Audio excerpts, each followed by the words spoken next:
Amis internautes, n'oubliez pas de liker, de vous abonner et de cliquer sur la note de notification pour ne rien rater.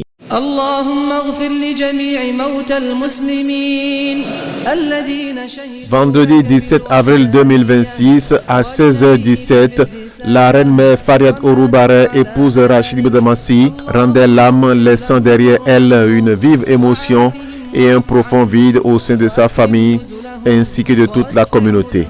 Une semaine jour pour jour après ce rappel à Dieu, en ce vendredi 24 avril, parents, proches et fidèles se sont réunis dans un recueillement empreint de solennité pour honorer sa mémoire. À l'heure exacte de son départ, 16h17, moment hautement symbolique, la lecture intégrale du Saint-Coran a été faite pour implorer la miséricorde divine et favoriser le repos de son âme.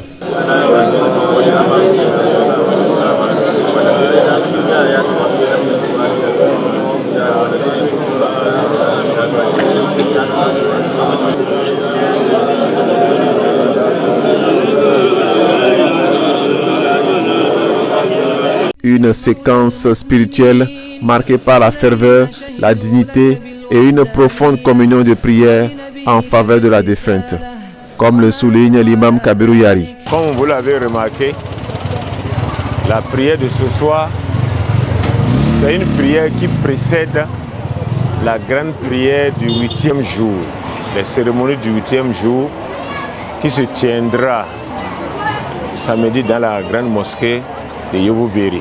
Nous avons prié pour la défunte, pour qu'Allah le Tout-Puissant la réserve le paradis, et le plus haut paradis, le meilleur paradis qu'on appelle Al-Firdaus. Et à côté de cela,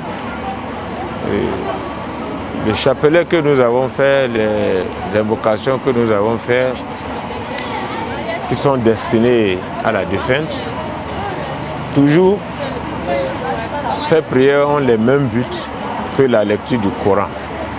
Donc, c'est pour demander à Allah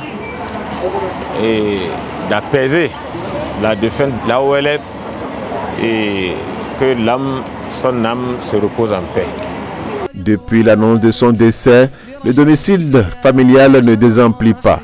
Autorités, parents, amis et connaissances continuent d'affluer pour rendre un dernier hommage à cette femme battante, tout en apportant leur soutien au ministre conseiller Rachid Boudamassi, durement éprouvé. Dans la continuité de ces moments de recueillement, ce samedi 25 avril, à l'occasion des cérémonies du 8e jour, autorités, imams, parents et proches se réuniront à nouveau à la mosquée centrale de Yebouberi pour des prières conformément aux pratiques musulmanes, afin d'implorer Allah pour que son séjour éternel soit au paradis.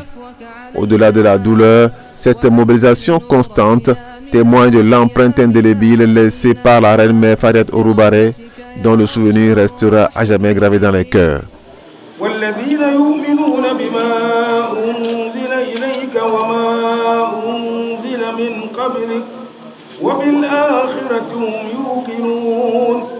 أولئك على هدى من ربهم وأولئك هم